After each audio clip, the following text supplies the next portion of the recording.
Alamin na natin kung sino ang ating surprise guest. Makakatanggap ako ng isang set ng clues at you can guess along with me. Okay, first, cast sa newly released period drama series na trending din ngayon, Cast ng Pulang Araw. Isa siyang young actress na may agaw eksenang galing sa pag-arte. Oh, kahawig niya ang adult version ng karakter na ginagampanan niya. Alam ko na kung sino to dahil kaka-interview lang sa kanya at lumabas siya sa news. I'm guessing ang ating surprise guest ay none other than Cassie, the young Barbie. Hi, Cassie! Hello! Hello po! It's nice to meet you po!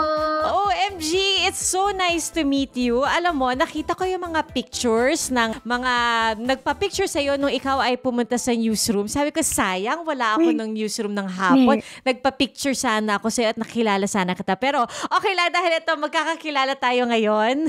Hi, Cassie! Hello po! Good afternoon po! Si Cassie Lavarias, ang ating, of course, kilala natin siya bilang si Young Adelina sa Pulang Araw. 'Di ba? Ilang taon ka na, Cassie?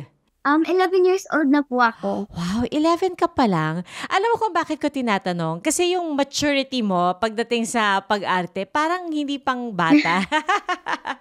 Di ba sabi nila pag ganyan, pag umaarte, kailangan maraming hugot, lalo na pag yung mga eksena na umiiyak.